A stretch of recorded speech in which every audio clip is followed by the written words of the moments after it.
Hello, dear friends. Hello, colleagues. And I'm very happy that we are very successful with our new initiative, which we called Topical Seminar, organized by the Faculty of Journalism, Moscow State University. The idea was to create a forum, a platform for discussion of topical issues in media and journalism studies by distinguished foreign and Russian, foreign for us, international community, and Russian scholars. We were very successful with the three seminars already, but now we are really very happy to start the fourth about journalism, about epistemology of journalism, journalism and epistemology. So we have a very interesting format today. Three speakers coming from Norway, as I understand, are ready to present their topic on journalism and epistemology. Let me introduce our colleagues. Mats Ekstrom is professor at the Department of Journalism, Media and Communication, University of Gothenburg. So I was mistaken. Sweden is here, and I'm happy to have this broad Nordic perspective. Mats is an expert in sociology, and he's working as a professor in sociology for many years.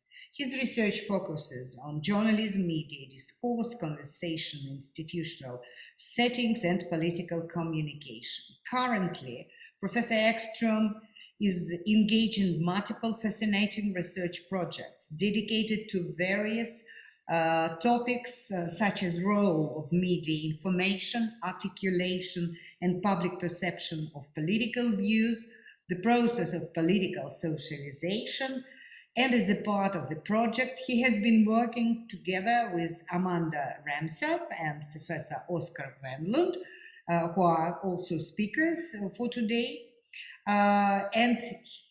Professor Ekstrom researched the shaping of epistemological practices of new journalism. He has published extensively on the topic, and we know several books, including Explaining Society, The Normalization of Populist Radical Right in User Interviews, The Epistemology of Breaking News. Our second speaker, Amanda Ramself, is PhD candidate, Department of Journalism, Media and Communication, University of Gothenburg. This is one mistake, because I thought that if Oskar Westlund is with us, other also are Norwegians, but many Swedes from Gothenburg.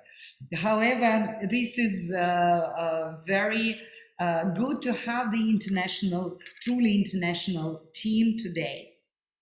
So Amanda is a candidate at the Department of Journalism, Media and Communication. She's a young but already well-established researcher, and she has acquired valuable experience as a freelance journalist, focusing on issues of journalism and democracy. She worked as assistant in various media and communication research projects. Her dissertation project presents an ethnographic newsroom study investigating the social function of journalism as distributor of knowledge about politics and society. And the truly Norwegian speaker today is Professor Oskar Wendlandt.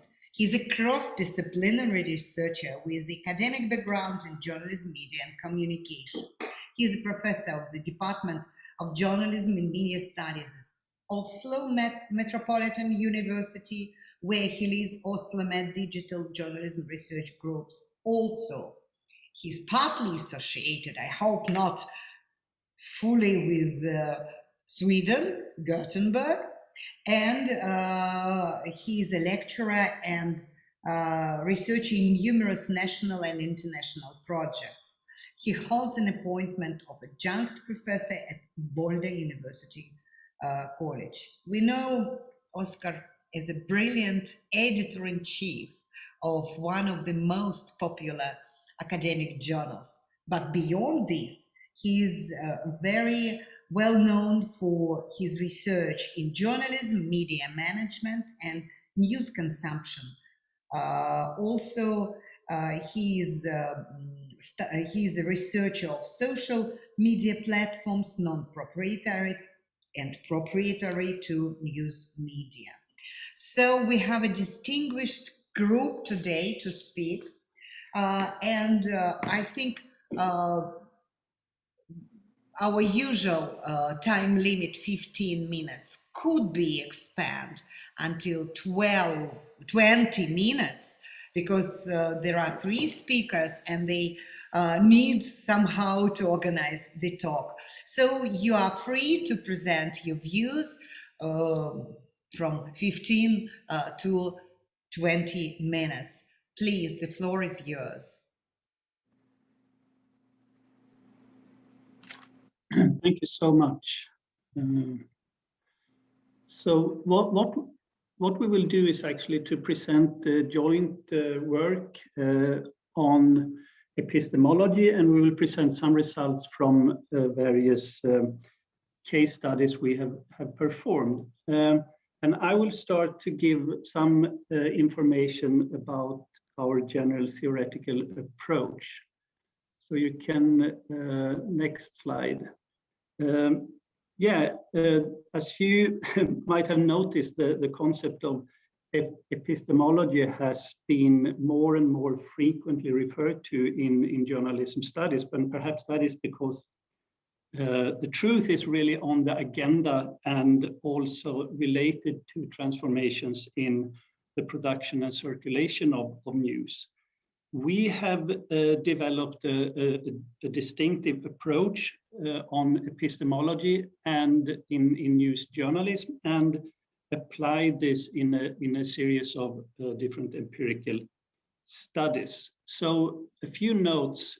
Epistemology, just to mention, is, as you might know, the study of knowledge and justified beliefs about what we know, with what certainty, and how knowledge is also justified. We apply a sociological account approach to epistemology, which means that it's not primarily a philosophical inquiry, but a sociological study. It goes back, of course, to all the seminal research from the 1970s, Gabe Tuckman's and others' research, and the seminal study, for example, by Ettema and Glasser on the epistemology of investigative journalism. But we believe that there is important time to develop this research, given the very diverse forms of news production we can see today and the transformations of news journalism. You can take next slide, Oskar.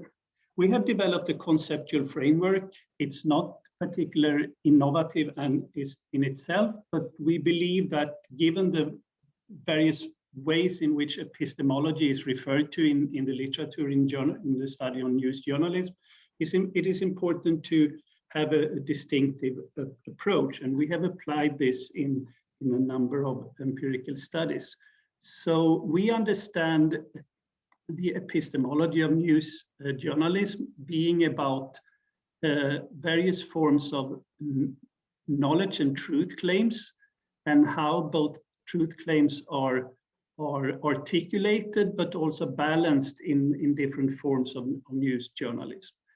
Epistemology is also about how news work is organized to acquire information, to acquire knowledge in various forms of news journalism.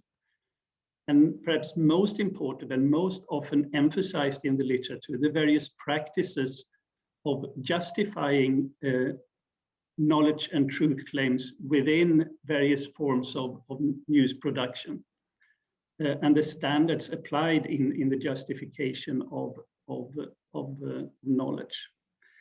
we also believe that it is important, and this is perhaps not very radical, but important to emphasize that an important question when it comes to epistemology today is also the various circumstances and the various kind of problems when it comes to audiences and public's acceptance of the knowledge claims of news journalism, which has important implications for the authority of news journalism as a producer of reliable public knowledge. You can take next scale. One of the studies we have done and published quite recently is a study on the epistemology of breaking news. And the basic, and we have that this is a case study based on a quite traditional ethnographic newsroom study in the newsroom in Sweden. And the basic question, an interesting question we believe in this form of news production, and it goes back again to seminal studies from the 1970s and onwards, is this question of how it is possible actually to fulfill reasonable truth claims in such a fast speed, hyper quick publishing, and also in the immediacy of live reporting that is so frequently not least in online first news publishing today. We have observed routines and forms of coordination and how news journalism rely on authoritative and pre-justified sources that relates to a lot extent to previous studies. But we have also developed three concepts that we have found important to deeper the analysis of the epistemology of breaking news. And one concept is epistemic efforts, and that relates to the calculations that we can see in the newsrooms, the calculations when it comes to what is actually worth and what efforts are worth to be able to make certain claims, certain truth claims in a news story. We have observed the importance of the balancing of epistemic claims and the commitments to facts, how they are carefully balanced and in news production, and you can say the repertoire of discursive resources that are used and that breaking news is dependent on in order to claim reasonable truth claims in relation to the audience, different forms of disclaimers, etc. The concept of epistemic dissonance we have used primarily in analysis of live reporting, which has become frequent in today's news production, online news production, partly possible through new forms of digitalization of news journalism. And epistemic dissonance refers to the various ways in which, for example, news headlines promises forms of knowledge that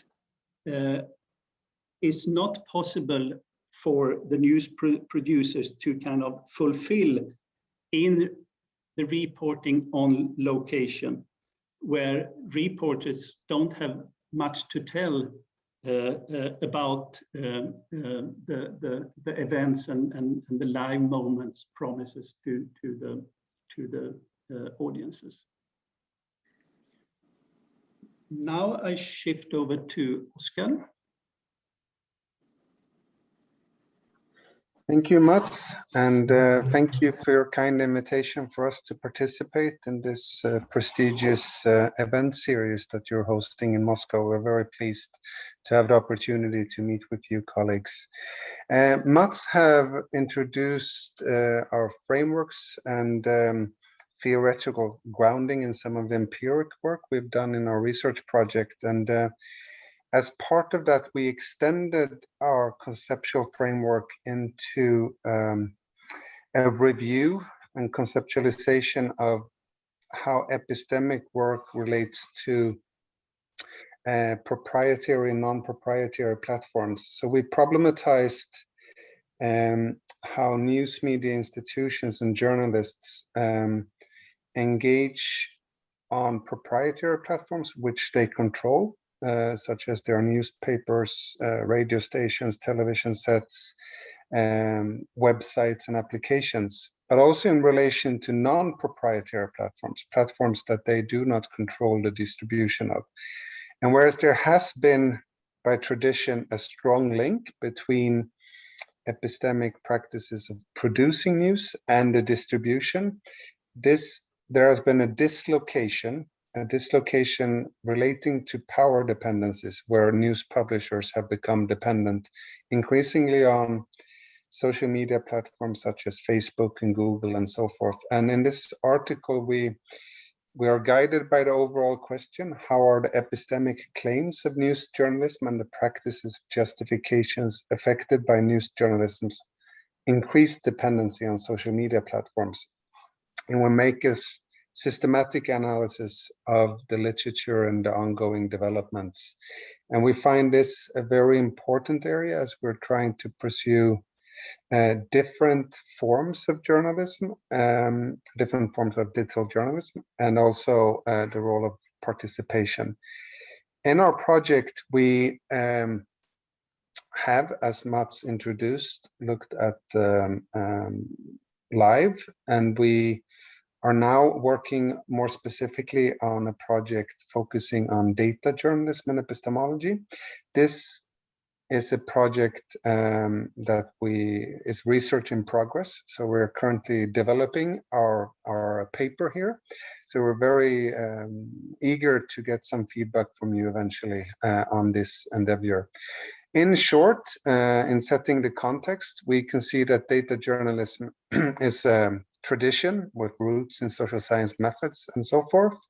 There has been a strong academic formation over the last decade with different types of studies focusing on potentials and possibilities, different types of challenges and barriers. We've seen how this research has developed and advanced both in the global north and the global south. We've seen how scholars in special issues have discussed differences in different contexts depending on journalistic cultures, media markets, political context, and so forth. But beyond all of this hype and beyond all of this discussion of potentials and possibilities and grand projects such as Panama Papers, world known to cross national borders in investigative reporting using data, we also see projects such as the one by Rodrigo Samit, where he carefully selected two prime American news publishers, the Washington Post and the New York Times, studying their everyday data journalism, essentially finding that they were engaging in quite ordinary data journalism projects, using only typically two available data sets, relatively basic data visualizations, and limited opportunities for interactivity. So whereas there are many opportunities that can be done if you have the right resources, how are they making decisions on how to proceed with their reporting in data journalism? And there are a number of key themes. Time is short, so I'll just briefly go through these. And we have seen research into data access, and this has varied over time. And this links back to what Mats was discussing here about different networks of sources and Ettema and Glasser's work. There has been access to public data sets. By some, this is the default. They will choose to rely on publicly available data sets. One key theme is also focusing on data technologies and the difficulties arising with data preservation and continuation when journalists are dependent on technologies, tools, and systems that are non-proprietary to them and which may discontinue their services, resulting in previous data journalist practices ceding to work. There's been a lot of focus on data and visualizations has been strongly linked to different types of data journalism projects and the ways in which data journalism projects are being awarded by international news associations and so forth. We have a strong link here also to normative dimensions in different ways. Some of this connects to data visualizations, others on promoting conversations for and with the public. Can also be about educating the audiences in overall such public service ambitions. We have discussions about expertise and different types of specialized teams. Given this context, we are focusing on data journalism and epistemology, and the questions that Mats introduced earlier, how journalists knows what it's claimed to be known and how knowledge claims are being articulated and justified in journalism, where not necessarily only journalists are involved, but teams with other sets of experts.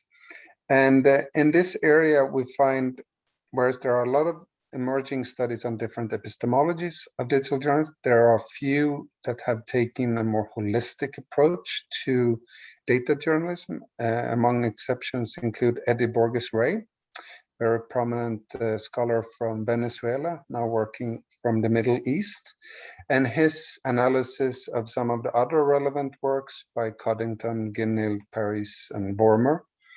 And he, for instance, distinguishes between two main epistemologies, the news hound, more traditional journalistic ways, and the techie approach. And Vormer also discusses compromises here between journalistic and scientific standards. So this forms part of the departure that we are using as we have approached ongoing study of public service broadcaster SVT in Sweden, which in short is a quite resourceful organization that have created a separate unit with one journalistically trained editor working with 4 developers coming from different disciplines. They work autonomously or quite semi-autonomously under the IT and the news departments respectively. They have a lot of specializations in data processing, data visualizations, editorial development, work, and I've worked quite extensively with COVID projects. And here I want to hand over to Amanda, who is currently engaging substantially with our analysis of their work. Thank you, Oskar, and hi everyone. I will present some preliminary findings from this ongoing study of the epistemology of data journalism. And again, by epistemology, we mean the truth claims that journalists do and present, and also what they claim in terms of providing particular forms of knowledge and the acquiring of information, how journalists know what they claim to know, and also the practices of justifying epistemic claims that are made. And as the practices of data journalism continuously develop with various balancing between news criteria, data, audiences, and professional relevance, the epistemology and also challenges embedded in everyday work update as well. So in this ongoing study, we investigate the epistemology of data journalism with this team as a case of data journalism where traditional and established understandings of news journalism itself are stretched and developed. And I will go through these 7 preliminary findings from an ongoing analyzing of the interviews with the team, with help from some illustrative quotes that you can read while I talk. So starting with the first, public service ideal. The group that we have studied produce an interdisciplinary influenced data journalism in which materials published are primarily designed as a form of public service or audience service, focusing on broader developments and perspectives and give little priority to those traditional news values and news angles. And because of the experimenting approach that the team applies in their work, and also because of the various backgrounds that the individuals come from, their work is not restricted from those traditional ideas about what must be included in a news article. For example, a case or a conflict, or that it must be new, Instead, here broader and general and all-encompassing perspectives are actively taken with headlines such as "The Wolf in Numbers" or "Vaccine in Sweden and the World." And the next slide is about informative and innovative data visualizations. And it is a data journalism that is communicated through informative and innovative data visualizations, ideally offering personal relevance. And the team makes sure that the articles that they produce are easy to follow for all audiences. And in line with this experimenting spirit that they have, they focus also a lot on developing interesting and exciting and innovative visualizations. So they often provide opportunities for the audiences to explore the material on the site, depending on interest, on where you live or level of knowledge, etc. And the third theme is about available authoritative data sets. And there is this orientation towards a network of sources strongly associated with authorities or publicly available and legitimate sources. For example, if they are used by other legacy news media. And the team most often rely on public sources such as agencies, sources that are pre-justified. They don't have to argue really for using them. And sometimes it can be a matter of whether or not there exists data on the subject they report on. And the usage of data is motivated with how it is what they have. And if they are unsecure over the reliability in the sources, they can often judge them in accordance with how other media institutions have done it. And the next slide on prioritizing of epistemic efforts, as Mats talked about earlier, it's about engaging in calculated epistemic efforts, which means in practice to think about the question, what is required to analyze and control the data in relation to the risk when we publish? How much efforts to find out the facts are worth investing here? And the significance of the pandemic legitimizes substantial efforts, including developing materials featuring continuous updates and corrections of mistakes and errors all the time. And interestingly, if looking at other subjects than the COVID-19 that the group report and publish articles about, the efforts made, for example, controls of data, etc., are not as substantial. So obviously the constant craving for information and also the detailed consumption of the audiences on this urgent topic motivates a lot of efforts to make sure that it's accurate. At least that the figures are right, yet not checking how the data was produced and related such behind-the-scenes aspects, leading us to the next slide on practices of identifying flaws. Their work on identifying flaws focus instead a lot on inconsistencies that appear as the result of the processing and visualizations of the data. If they see that something stands out or seems deviant or unreasonable, rather than investigating and search for information about how the data was produced. And the next slide is about transparency. And standards featuring detailed presentation of methods and data materials and logs of changes and guidance for interpretations constantly evolve in this work on the report of COVID-19. And these are prioritized practices here. And interestingly, it evolves together with the audiences when the audiences respond to the team with specific questions concerning errors and deviance and questions about sources and missing information. So they get to learn from the audiences what is needed to be transparent. And the last theme we call an empiricist epistemology. And this is the last theme that also ends our presentation. This version of data journalism that this group produces has this embedded understanding of data as a reflection of reality itself. And this form of journalism itself is also considered to be able to show how it is. And the work is very much conducted in accordance with how data shows how it is. And in our analysis, we think that even though the team works on checking the data sets for flaws and etc., it's still a rather problematizing approach to statistical analysis that is manifested in the everyday work with data.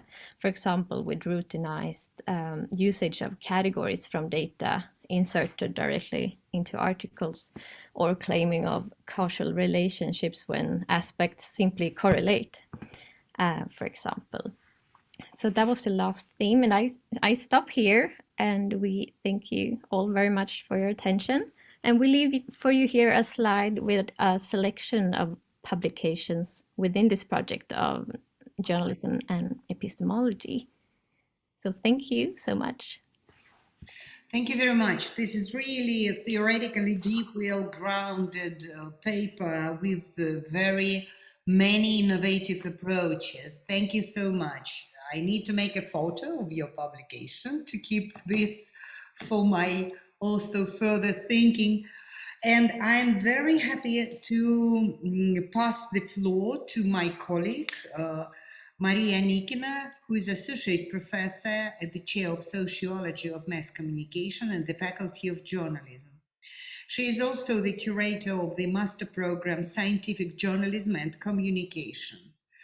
Her research interests cover numerous fields such as journalism, mass communication, scientific communication, mediatization, popularization of science, methods of studying mass media audience, public perceptions, and many, many others. She has published a number of papers in Russian and in English, and she is well known here for her work on the journalistic cultures as a part of the big international project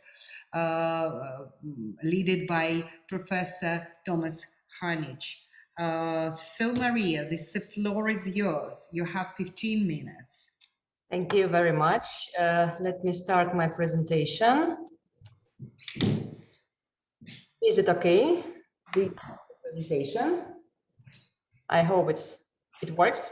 Yes? Okay. Good afternoon, good evening, dear colleagues. It's a great honor for me to start summer season with this outstanding project. For me personally, the invitation to participate this topical seminar is very inspiring and is a kind of milestone. That is why I express my deep gratitude to Professor Vatanova and to Dr. Anna Gladkova, invited me several months ago. Recently, I got several questions about the core of today's discussion from people with different backgrounds, either from fields of natural sciences or humanitarian sciences. And I reflect on these questions seriously, preparing my presentation for today, and you could see these questions. I was asked, is it possible to simplify the discourse, not to use such strong and serious term as epistemology? This development coming from media practitioners marks for me the clash of diverse layers of perception. And for us as scholars, to my mind, it highlights the difference between different approaches between theory and practice. Precisely speaking, it represents reflected, declared, and real areas. During surveys, during empirical studies, we keep in mind at least three questions. We think about what journalists think they do, firstly, then we reflect on what journalists say us they do, and thirdly, finally, we reflect on what they are really doing in their daily practices. And this barrier between different approaches, this barrier between different views on work with information could be overcome, to my mind, in research practice, making relevant methodic solutions. Second question represented on the slide, Does this term bring certain additional meaning when we use epistemology? For me, answer is positive. Yes, of course it does. We face here a comfortable example to illustrate the structure of recent media studies as a segment of scientific activity. We do have empirical findings in our hands, and we face this way daily routines. We face journalistic practices this way, but at the same time, using this theoretical framework, we obtain some lenses to speculate on the meaning of the data sets we could get from journalistic community. And the third question, does this discussion on epistemological issues deal with Russian context, both in academic and practical ways? The answer again is positive. Yes, it does, because since 1990s, we are included into international research scope with Russian American comparative studies. And as Professor Vatanova already mentioned, since mid-zeros, we are a part of the biggest research project, Worlds of Journalism. Referencing the title of my presentation, let me speak firstly about the phenomenon of journalistic culture as we understand it during the studies. And secondly, let's look at the situation in Russian journalistic community following several data sets we have here and now. And I will rely on two waves of the Worlds of Journalism project in 2007-2011 and on 2012-16. And thirdly, I would rely on pieces of data sets from Journalism and Change projects that was realized in 2011-14 with the participation of 3 countries from Baltic region. It was, they were Russia, Sweden, and Poland. And if we speak about journalism, central category of our study, and if we speak about epistemology of journalism, for us, journalism could be social institution, profession, and this is not the only category we should understand and we should discuss. Of course, we put into account the notion of journalist, the figure who is the person who is replaced by media activists, by civic journalists, by bloggers, and so on and so forth. And we should discuss the variety of activities to a certain extent, of course, related to epistemological strategies and orientations. We should speak about journalism as profession, and the concept of profession leads us to the discussion of training procedure, training courses, and we're still discussing skills which are necessary to get to enter this journalistic community. And of course, we speak about standards. I would come back to this issue in conclusion of my presentation, but right now I just refer shortly to Mark Dözer's work where objectivity as standard was fixed, and of course for us it's a kind of bridge from theoretical thinking about journalism and defining the journalism as ideology and bridge combining these journalism and epistemological issues. If we speak about journalistic culture, of course, I would rely on a project on Worlds of Journalism study. And we see here that 3 elements are crucial and are still crucial, I should say. We discuss the ideas of journalists, we study their practices, and of course it's inevitable that we pay attention to the result of activity. We of course need to pay attention to media contents, to news contents. If we try to summarize what we are thinking about journalistic culture, we may pay attention to 3 elements. There are institutional roles or functions that are more familiar for Russian scholar community. We, of course, speak about ethical ideologies and relate them to social moral in generally, of course, and to professional morals. And thirdly, we speak about of course, epistemological issues and orientations. And making a brief overview of what is going on in our project, I may say that between two waves of the project, some transformations happened, of course. And if we speak about role orientations, we diversified seriously the options which we take into consideration. And now we have this addition. We speak about interventionists, monitorial, accommodative, and collaborative roles that could help us to be more accurate in our evaluations of the situation in interpreting the data sets. If we speak about ethical ideologies, transformations also happened, and we speak not only about relativistic or idealistic strategies as it was in mid-zeros. Today we speak about four strategies or four clusters. They are represented on the slide, on the picture. They are subjectivism, exceptionism, situationism, and absolutism. And I may say that situationism and exceptionism are precisely crucially important if we speak about epistemological issues, because in these strategies, the attention of journalists to solve in solution of dilemma more expressed in a more detailed way.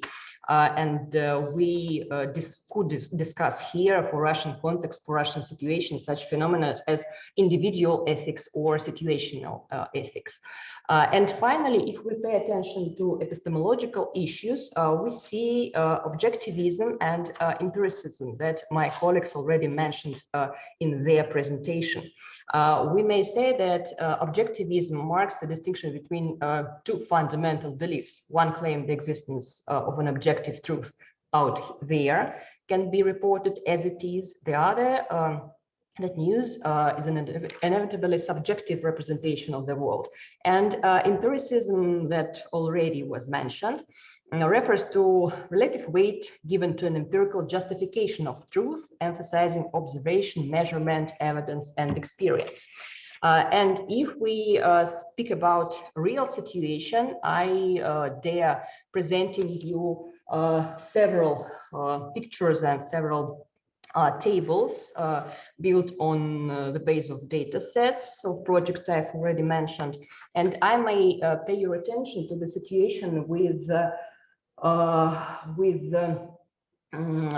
the position of Russia during the first wave of World of Journalism project. Our country, as you see on the slide, was on the right side of the scheme. And that means that for Russian journalistic community, from epistemological point of view, was more important to provide analysis to the audience. And this reminds us, to my mind, the idea of explanatory journalism, and also this position of our country at the first wave of World of Journalism project gives us the reason to speak also about functions and roles of journalism, and to mention that educative role is still important for Russian journalistic community representatives. Going further, I may pay your attention to fact-checking practices, and we see here reflecting the data that the difference between there is no difference between media for which Russian journalists work. For their news organizations, it's equally important to verify information. Of course, they were the declaration. There was a kind of belief of Russian journalists that they expressed during the survey. But anyway, for us, it's kind of positive sign and to evaluate Russian journalistic community thoughts in a positive way. Coming to the questions about interactivity and new media use in journalistic practices, I may pay your attention only on the first row of this table. And I may say that following the data that Russian journalistic community representatives was agreed that increased interactivity influenced selection of news. And coming to the final part of my presentation and referencing the data of the second Way of Journalism, World of Journalism project, I may say that we could see here some interesting things observing this table. Metz spoke about justifying, and coming back to Worlds of Journalism project, we could reflect on the question which practices are justified. And you see here that Russian journalistic community representatives expressed their attitude quite clearly. And I may remind my colleagues the idea journalist changes the profession as they approach when a journalist becomes someone, some other person, and get information. And for Russian reality, this idea was known for the decades, and we see that it's still acute for Russian journalistic community representatives. Pressure and money using practices of influence are not widely spread, as you see, and fabricating or altering practices are not also widespread, according to the situation in mid-2010s. Coming to a conclusion, I may propose several issues for discussion, since we live and study journalistic practices in times when the profession is dramatically changing, when post-journalism phenomenon appears, and you see the points for discussion which I propose, but I may comment that the place of epistemological orientations in journalistic culture construction is quite interesting and extremely important to my mind. Deprofessionalization and role of epistemological regulators of journalistic practices. Let me refer here to Matt's presentation about routines and forms of coordination. To my mind, these new actors coming in field of information and communication could change the sphere dramatically as well. And finally, standardization of mediatized practices through epistemological lenses. That is crucially important when journalists and journalism is transforming from profession to interpretative community, when the role of each person increases seriously. And for us as scholars, it's time to pay attention to our methodological skills and to speak about what could be done both methodologically and theoretically in order to evaluate what is going on in real journalistic practices. I would stop here. Elena Leonidovna. Maria, thank you. This is really very interesting and I would say very close to what was said, but from the other angle. So please, our listeners, our audiences, please pose your questions. You may do it by voice. You just need to raise your hand, or you may write questions or comments or your suggestions in the chat box. Chat box is open for those who would like to comment in a written way. Are there any questions already formulated? I know some people are ready to ask questions. But... Can I go first, Professor Vardanova? Yes, Anna, please. Yeah, thank you very much. I just want to, first of all, to thank our wonderful speakers, Matt, Oskar, Amanda, Maria, for amazing talks. I really enjoyed listening to you, and thanks very much for being here. It's an honor for us to have you in this topical seminar. So my question is actually to all the speakers, and it refers to to the role of the cultural context and the national context, which might have effect on the epistemic effects you've been describing. So since you've been talking about the role of different global factors which are taking place today, like globalization, like deprofessionalization, like these changes of regulatory mechanisms and other trends, do you think the role of cultural or national factors or context, these specifics, will be decreasing in the future, or will be, on the contrary, developing when it comes to epistemic effects? Or epistemic effects will not be anyhow affected anymore by these cultural or national or like these specific factors of influence? Hope it makes sense. Thank you. I think this is a very broad and very important question. So please feel free to start responding to it, and feel free to continue. Who is ready? Probably I could. Maria, please. Could react on Anna's question. Thank you. It's really very interesting because we always think about the balance between national and international global contexts in our studies. And we, of course, need to use national traditions, history, and other conditions of professional journalistic activity in order to explain better our data sets.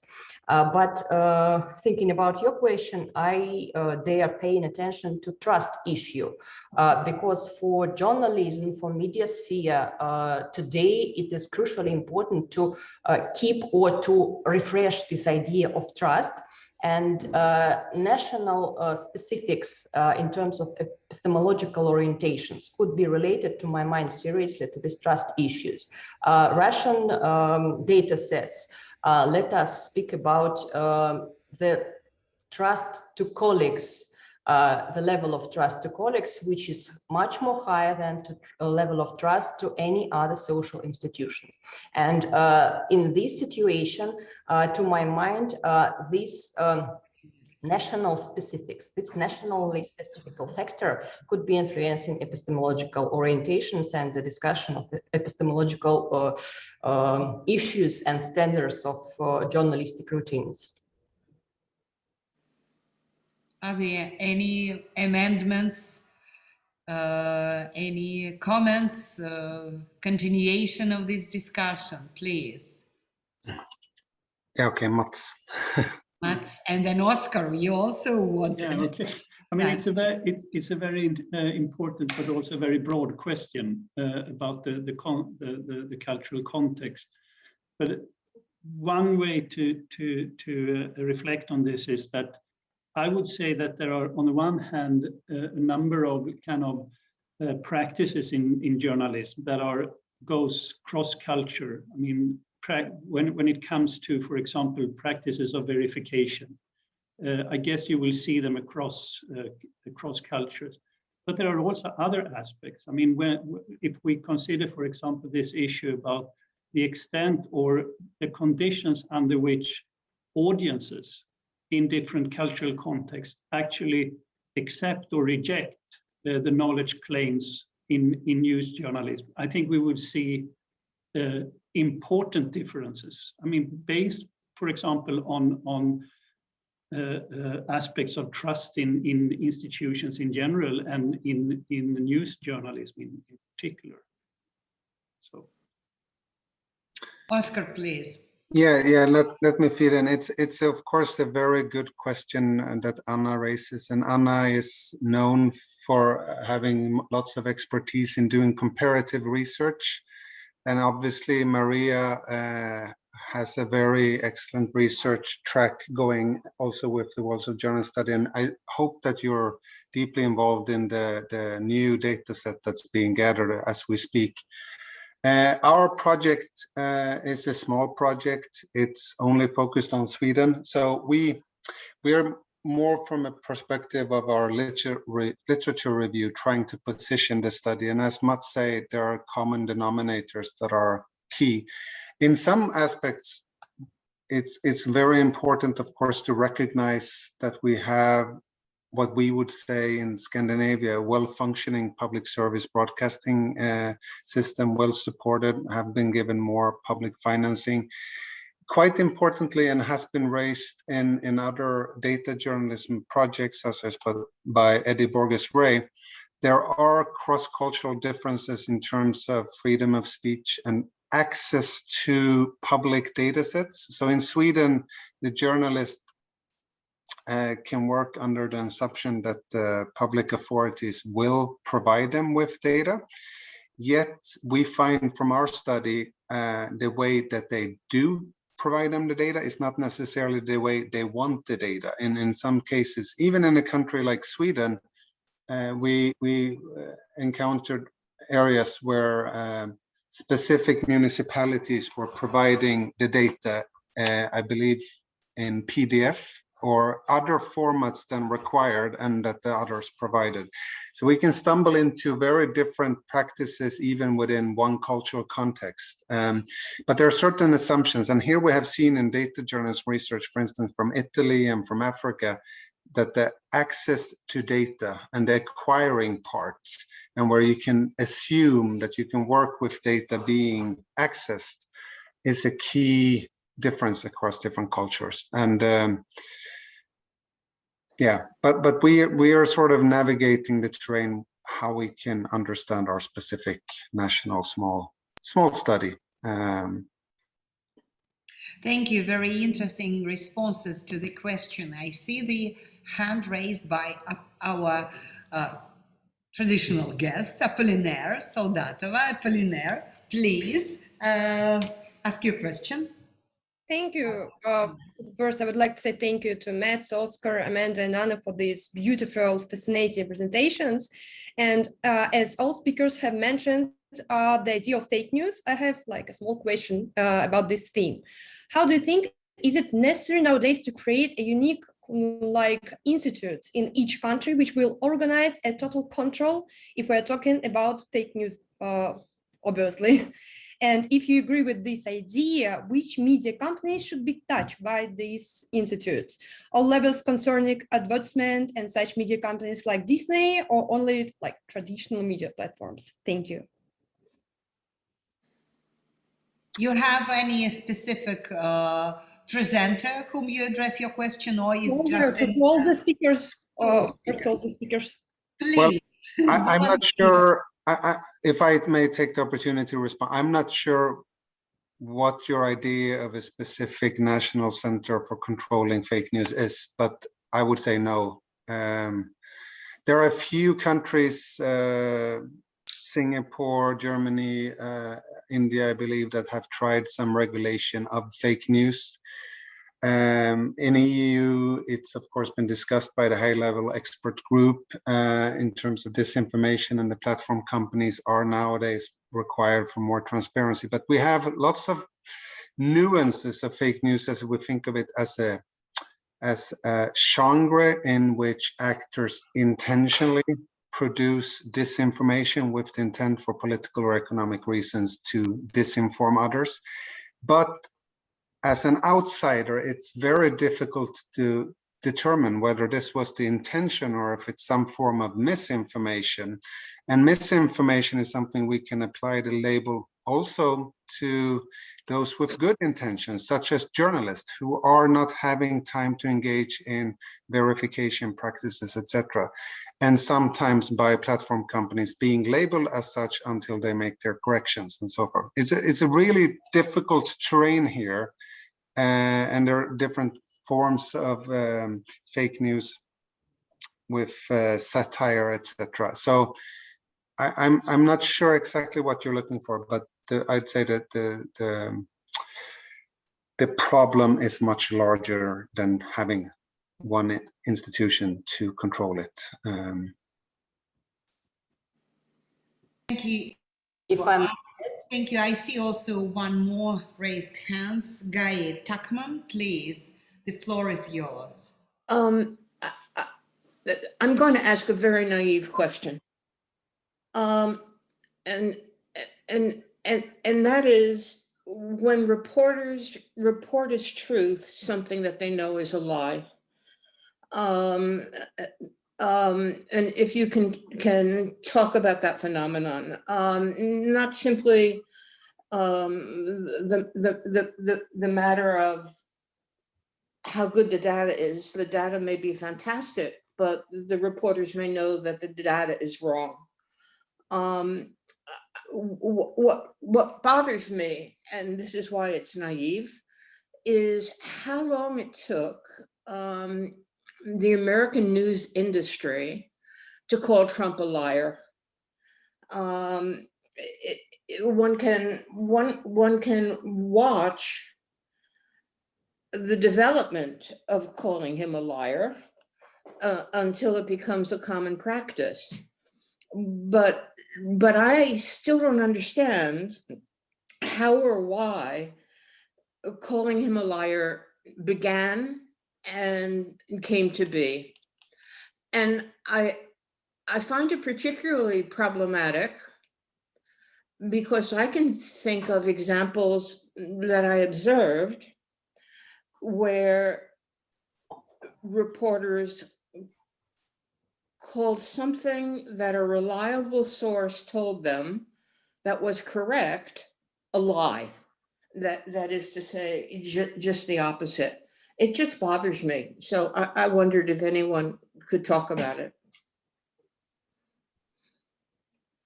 If you understand it, I said this perhaps in a muddled way. Who is ready? Please, Matt. I mean, I think you are much more informed about this than I am, so it's kind of stupid perhaps to try to reflect upon it. But I think the question is really, really interesting. But one way to understand it might be that journalism, news journalism, avoid taking such an explicit kind of evaluative standpoint in relation to politicians. I mean, this claim of neutralism and etc. So they avoid it. But another aspect would also be the fact that it's quite hard to, although we can agree, I guess, that Trump really beyond the border between what we can recognize as a lie and not lying. But on the other hand, this distinction is not so easy when it comes to politicians. I mean, there is a long history of politicians lying in one way or another. There is an extensive literature also in pragmatics on how close analysis of politicians lying in different ways, etc. I guess that's also. But I think I think this is really crucial that we call things for what they actually are. I mean, this is just a reflection. It's not a. But what is your explanation? I would be more interesting to hear your. I don't completely understand it, quite frankly. I mean, I think a lot of what happened with Trump was because he was a television figure, but also ultimately because of the amount of power that he ultimately held, and power matters. So that for a very long time, all that mattered was Trump's power, and it's something that's still discussed every time one of our congressmen tells a lie about what's happening politically in the United States at the moment. So power certainly matters, but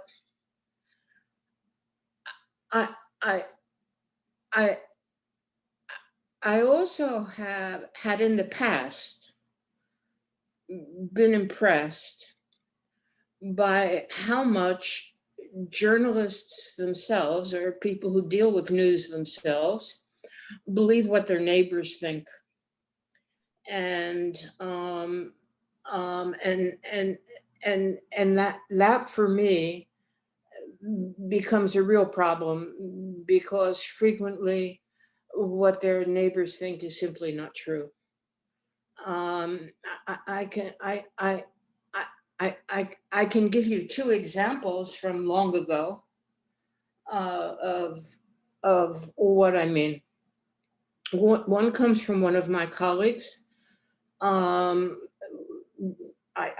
was a very long time ago, involving the bombing in Oklahoma, where one of the political sciences that both of us now retired that I used to work with was called in by a television station and asked to comment.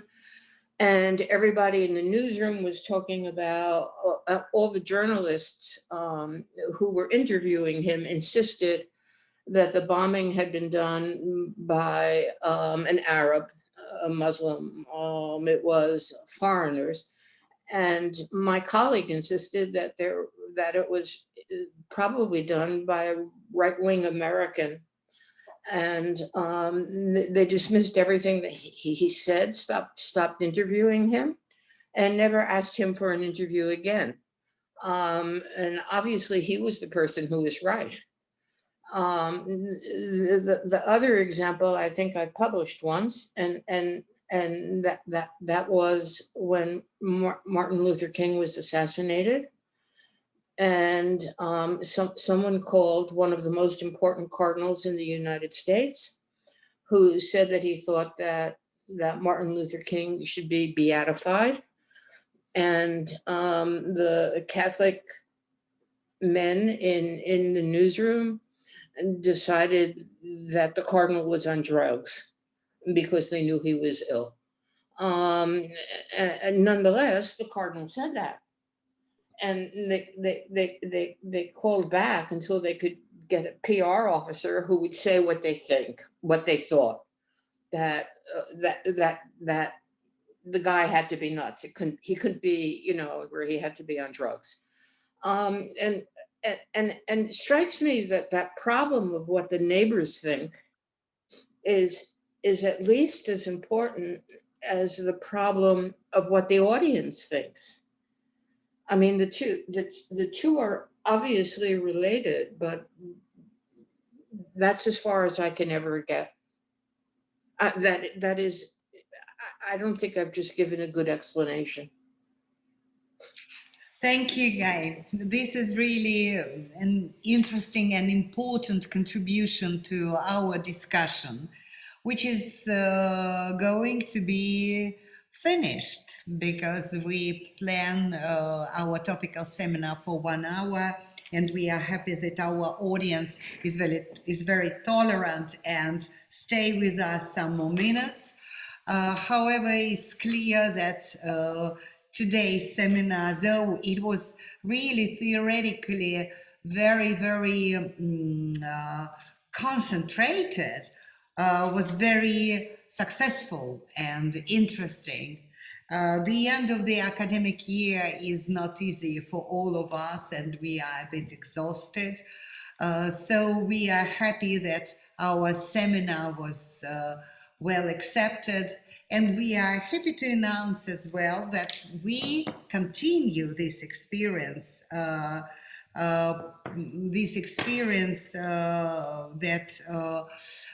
we started this calendar year. We're happy to continue this seminar in September. We even fixed the date, the 7th of September. But we don't know yet who are the speakers. Please follow us on our social media. I would like to thank all speakers who presented today. Thank you, really.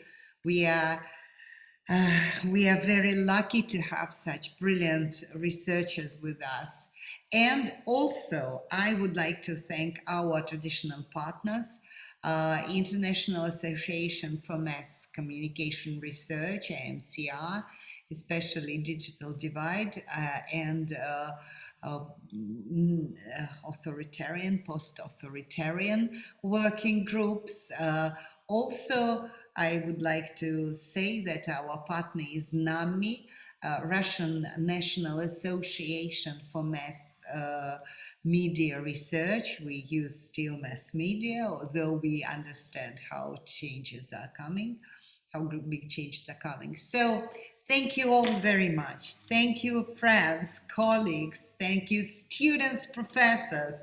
We are really happy to organize this seminar, and you're most welcome to come to us both virtually, and we hope that one day physically, when all these limitations would be over. Stay healthy, stay happy, and have a nice summer. Goodbye. Thank you. Thank you. Thank you. Goodbye. Bye. Thank you.